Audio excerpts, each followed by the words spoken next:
Deve ser retomado na próxima quarta-feira julgamento sobre prazo de inelegibilidade anterior à lei da ficha limpa. Até agora, 5 ministros votaram pela aplicação da lei para casos anteriores a 2010. O TST considera abusiva a greve dos empregados dos Correios. Suspenso temporariamente leilão de bens do ex-governador do Rio de Janeiro, Sérgio Cabral. Justiça quer acabar com o tratamento diferenciado entre os pacientes do SUS e particulares em hospitais conveniados. E ainda, qual o caminho legal para recorrer de uma multa de trânsito? Essas e outras notícias agora no Jornal da Justiça.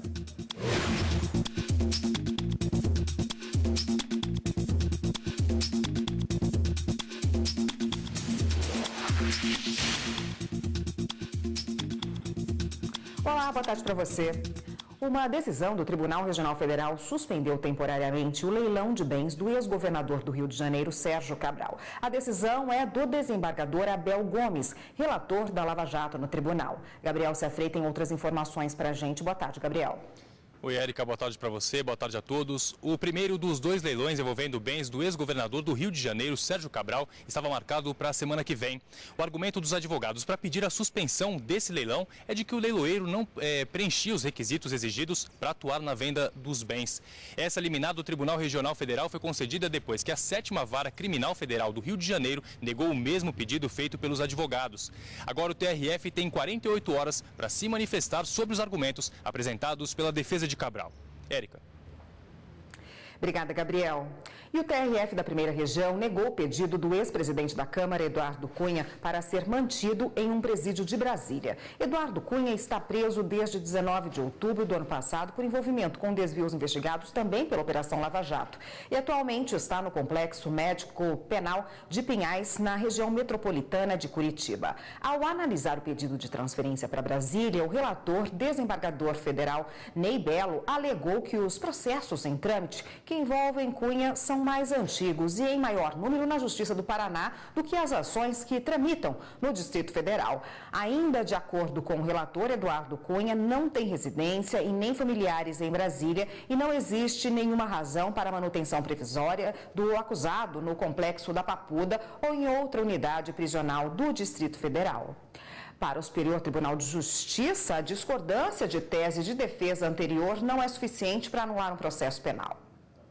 O entendimento é da 5ª turma do tribunal, onde foi julgado o habeas corpus de um homem acusado de estupro, que alegava deficiência em sua defesa e, por isso, pedia a anulação do processo. O réu foi condenado a 17 anos e 8 meses de prisão em regime fechado pelo estupro contínuo da filha, menor de idade. Após a troca de advogado, a defesa alegou que o acusado não teria sido bem representado no início da ação penal, não permitindo direito à ampla defesa, o que seria suficiente para anular todo o processo. Esta especialista em direito penal diz que a possibilidade de anulação existe, mas está associada a situações específicas. Os critérios que possibilitam a anulação de um processo são não observância aos prazos, não produção das provas testemunhais, das provas processuais e não definição de uma estratégia de defesa adequada às demandas do cliente. Durante o voto, o relator do processo no STJ, ministro Joel Paciornik,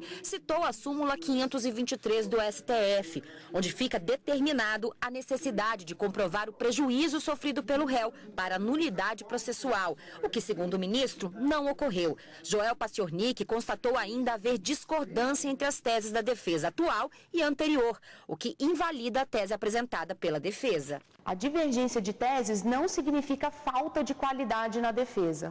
A falta de qualidade na defesa significaria desídia na defesa, significaria falta de interesse, falta de compromisso com a defesa da pessoa investigada ou processada. Não foi o que aconteceu na presente decisão. A turma seguiu o voto do relator e manteve a condenação do réu. O vice-presidente do TST, o ministro Emanuel Pereira, considerou abusiva a greve dos empregados dos Correios. Segundo ele, há elementos suficientes mostrando que a paralisação dos empregados dos Correios começou quando o processo de negociação coletiva estava em andamento, o que implica a abusividade do movimento. Essa decisão leva em consideração a jurisprudência do TST. Um dos efeitos dessa decisão é que o caso da paralisação, caso essa paralisação continue, aliás, não será mais considerada greve, sim ausência ao trabalho, o que permite ao empregador adotar as providências que considerar necessárias. Ainda na decisão, o vice-presidente do TST afirmou que continua à disposição das partes para solucionar o conflito. A Defensoria Pública da União apresentou ao STF um pedido de habeas corpus solicitando o retorno de todos os presos há mais de 2 anos no sistema penitenciário federal aos seus estados de origem. A repórter Carolina Chaves tem as informações. Boa tarde, Carolina. Boa tarde, Érica. Boa tarde a todos. Olha, segundo a Defensoria Pública da União, cerca de 20% dos presos federais estão há mais de 720 dias em isolamento, extrapolando a previsão legal que é de 360 dias, prorrogáveis por mais 360 dias. No regime de isolamento do sistema prisional federal, o detento fica numa cela de 9 metros quadrados e tem direito a sair por 2 horas. A DPU alerta que depois de 2 anos nesse sistema de isolamento, o preso passa a desenvolver transtornos psicológicos e mentais e por isso a necessidade dos estados de receber esses presos para recuperá-los e ressocializá-los. O relator desse habeas corpus aqui no Supremo Tribunal Federal, Érica, é o ministro Alexandre de Moraes. É com você, Érica. Obrigada, Carolina. E você vai ver no próximo bloco do Jornal da Justiça. Justiça quer acabar com o tratamento diferenciado entre pacientes do SUS e particulares em hospitais conveniados. A gente volta em instantes.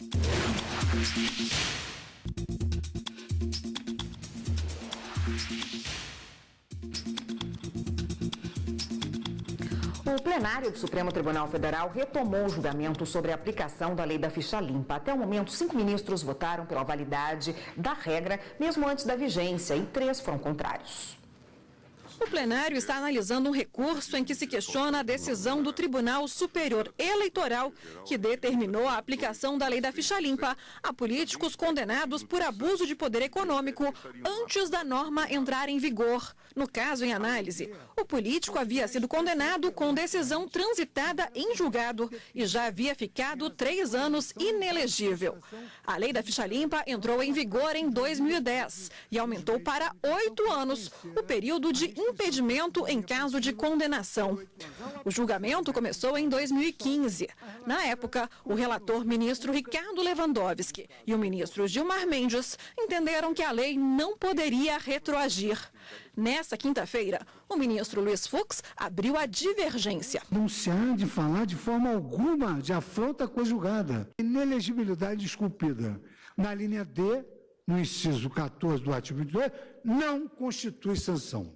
O reconhecimento do abuso do poder econômico político somente produzirá efeitos reflexos na esfera jurídica eleitoral do condenado, se e somente houver a formalização do registro em situação exatamente idêntica às demais cláusulas de inelegibilidade constantes da lei da ficha limpa. O relator reforçou sua posição em sentido contrário. Então, nós estamos diante de um pronunciamento inequívoco da Justiça, transitou em julgado, a pessoa cumpriu, respeitou aquilo que foi decidido pela Justiça, se tornou elegível novamente, elegeu-se vereador, depois reelegeu-se novamente e depois algum adversário impugnou a candidatura, dizendo, há 2 anos atrás foi ditada uma lei. Então, quer dizer, ou seja, o princípio da legítima confiança, da coisa julgada, da segurança jurídica, neste caso, com a devida vênia, está sendo colocado em xeque. O ministro Alexandre de Moraes acompanhou o relator. Se defendeu naquele momento,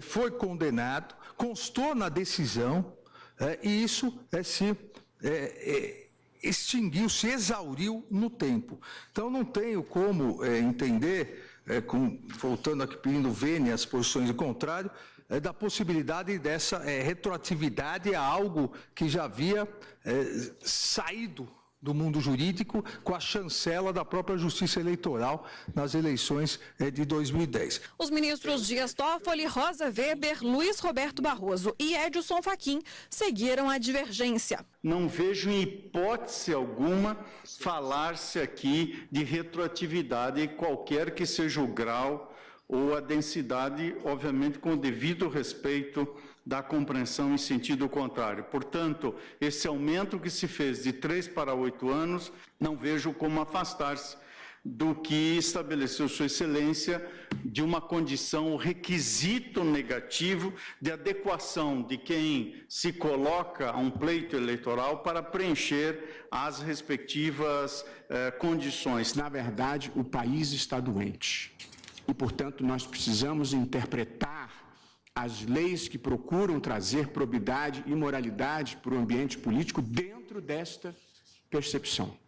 E é com essa visão, presidente, que eu estou enunciando o meu voto, que é convergente com o do eminente relator. Essa inelegibilidade, ela vai surgir em qualquer das hipóteses como efeito secundário do reconhecimento e da condenação e do trânsito em julgado da condenação por abusos do poder político ou econômico. Senhora Presidente, nessa linha eu tenho voto escrito, vou juntar os autos, mas brevemente eu desprovejo o recurso extraordinário, pedindo vênia ao eminente relator, a quem reitero meus habituais cumprimentos pelo brilhantismo dos seus votos. Se uma norma passa a exigir novas condições para que alguém seja candidato, ou cria novas inelegibilidades, essa inovação, embora esteja pautada sempre por um fato pretérito, somente deve valer para processos eleitorais futuros, e o que evitaria a criação de causas de inelegibilidade casuísticas. Aí eu fiz a remissão ao artigo 16 da Constituição, então pedindo vênia ao eminente relator e àqueles que o acompanham, para acompanhar a divergência, senhora Presidente. O julgamento vai ser retomado na próxima quarta-feira. E a consultora jurídica da TV Justiça, Karina Zucolotto, está aqui para comentar a sessão de ontem. Boa tarde, Karina. Boa tarde, Érica. Karina, um tema bastante comentado aí na sessão, de ontem. Esse caso que a gente vê é um caso concreto, de uma possível descumprimento de uma ordem judicial, de uma decisão judicial que já havia sido determinada? Vamos entender o caso para chegar ao voto do ministro Luiz Fux, que foi proferido na sessão plenária de ontem, quinta-feira, retomando esse julgamento desse recurso extraordinário. O recorrente aqui, no caso concreto, ele havia sido condenado por abuso de poder econômico e compra de votos nas eleições de 2004.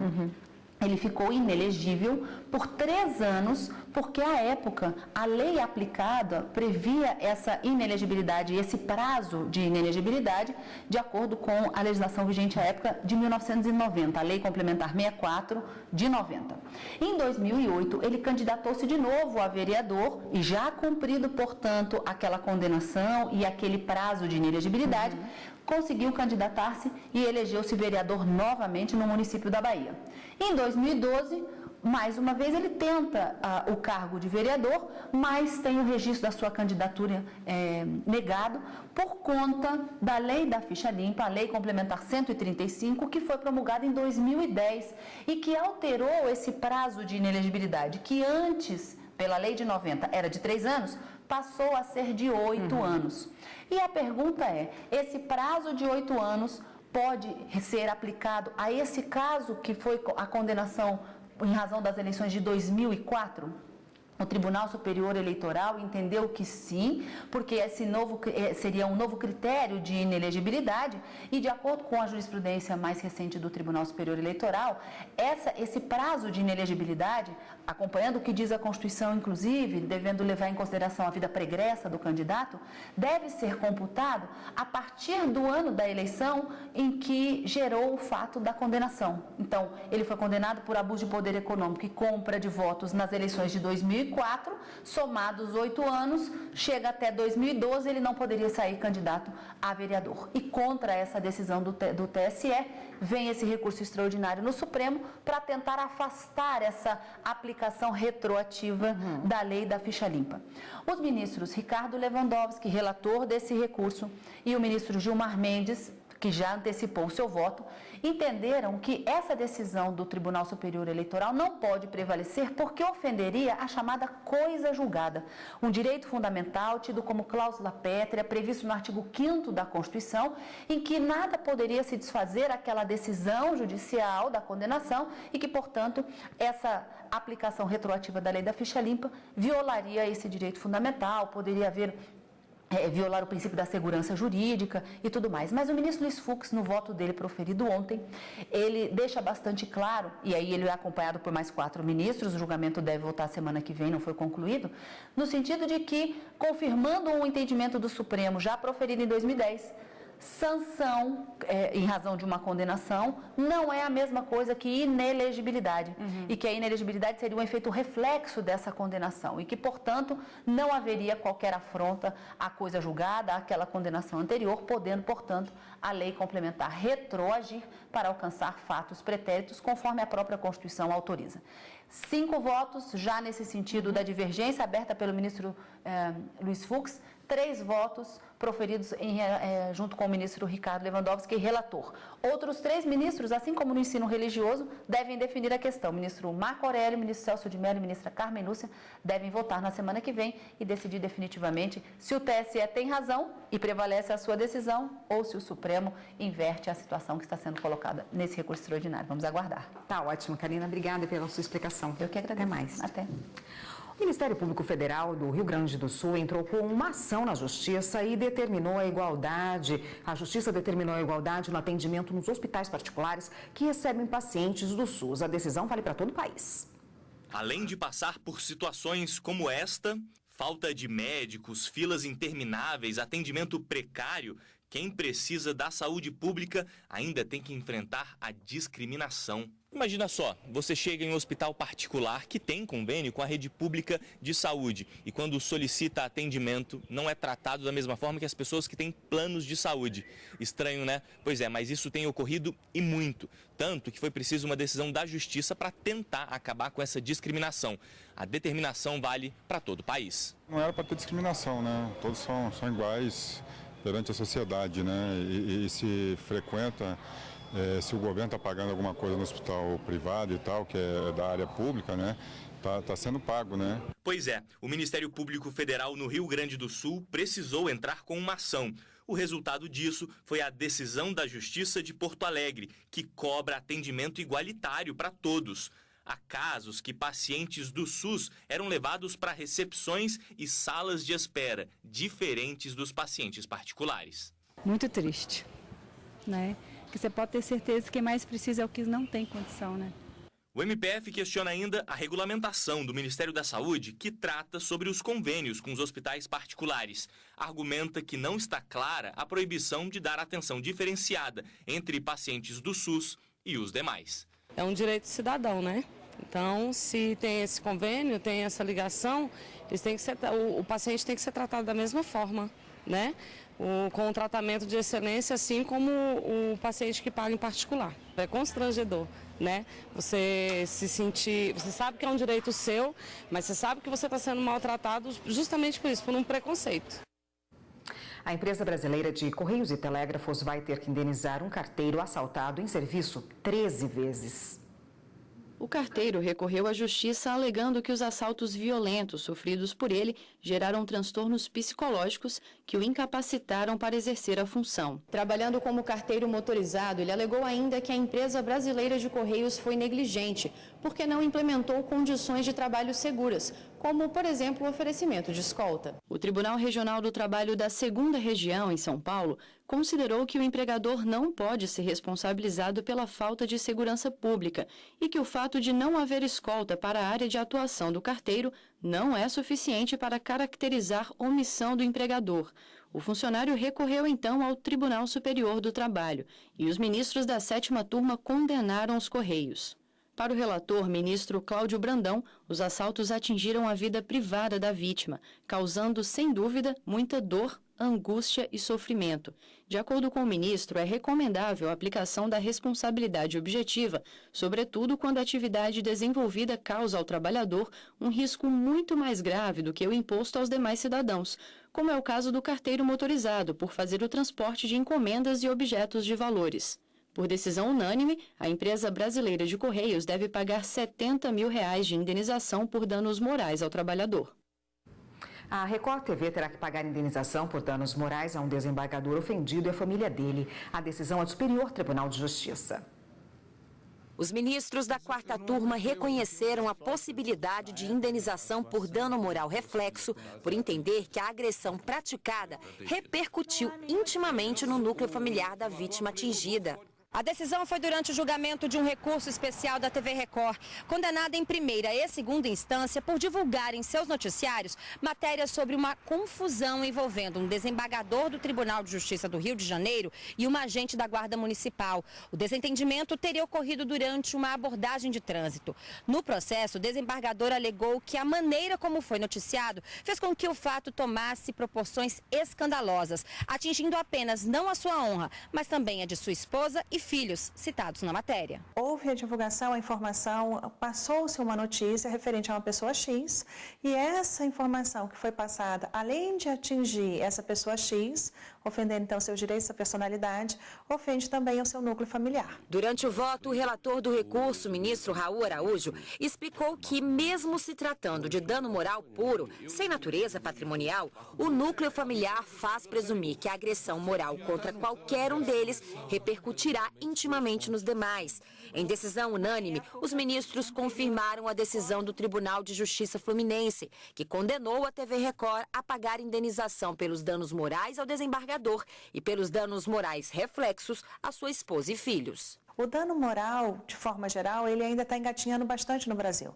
Eu tenho uma série de danos que ainda não são efetivamente reconhecidos. Então, a gente fala do dano moral, mas eu tenho o dano hedônico, o dano existencial, que está vindo aos poucos sendo construído, tanto dentro da doutrina quanto da jurisprudência. Então, o dano moral reflexo também é uma novidade. E você vai ver no próximo bloco do Jornal da Justiça. Qual o caminho legal para recorrer de uma multa de trânsito? Saiba em instantes. A gente volta já já.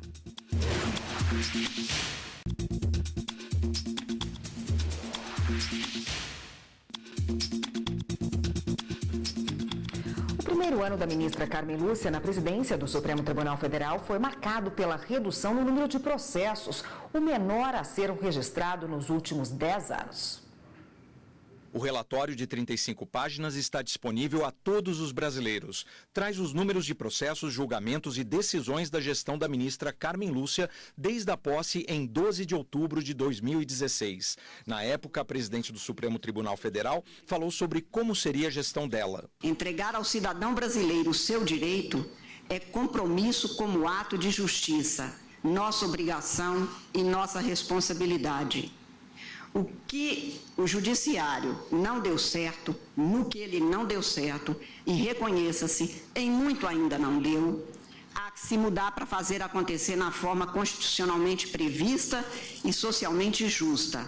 Um ano atrás, o acervo do STF era de quase 61 mil processos. Hoje, esse número caiu para 46.500, uma redução de 24%. O acervo é o menor dos últimos 10 anos. O Supremo julgou 119 mil casos entre decisões monocráticas de um só ministro e colegiadas. O plenário fez 88 sessões e julgou 235 processos. Os ministros reconheceram, por exemplo, o direito dos negros de ocupar 20% das vagas em concurso público.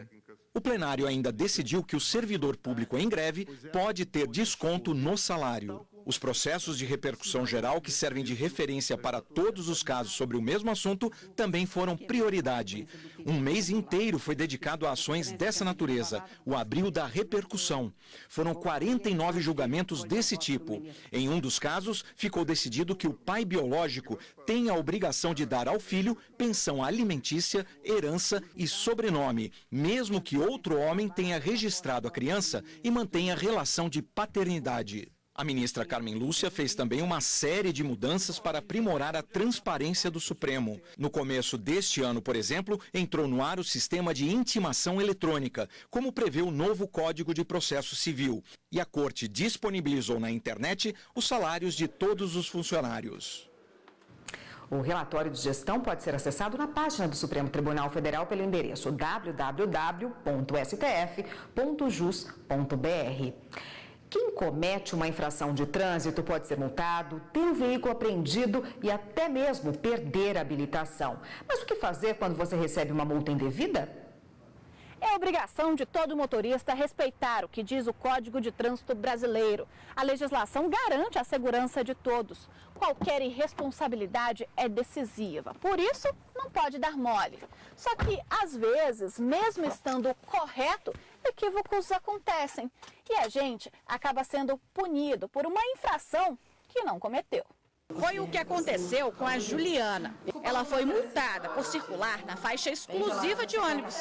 Só que no momento da autuação, ela não estava sequer ao volante. Eu estava num almoço de relacionamento com o cliente, então, como quem negociou todo o processo fui eu tenho como provar, porque eu recebi a nota de que eu estava nesse horário no setor hoteleiro sul, e a multa é na DF 075, que é um lugar que eu, em geral, não passo, não transito por lá. A lei prevê que o motorista pode, sim, recorrer de uma penalidade no órgão de trânsito.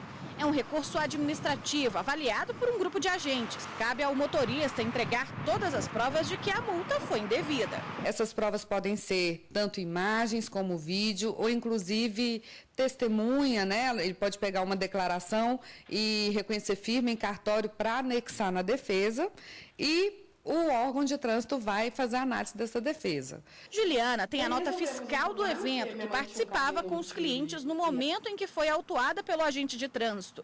Essa é a principal prova que ela anexou o recurso. Porque, afinal de contas, não é uma multa gravíssima, mas é um recurso que não definitivamente está sendo punido por uma coisa que eu não fiz, né? Agora, se o motorista quiser pagar a multa e recorrer depois, isso é possível. O Superior Tribunal de Justiça tem entendimento firmado de que esse pagamento não impede que a infração seja contestada. Caso seja julgada improcedente, o órgão de trânsito deve devolver o valor devidamente corrigido. A construção civil gera mais de 2 milhões de empregos diretos e indiretos. A notícia poderia ser melhor ainda se essas obras não gerassem tanto dano ambiental como entulhos de todo tipo. O Meio Ambiente por Inteiro desta semana mostra que é possível construir casas e prédios gerando menos lixo. O programa vai ao ar amanhã, 12h30. Esta edição do Jornal da Justiça fica por aqui. Uma boa tarde para você, um ótimo fim de semana, até segunda-feira.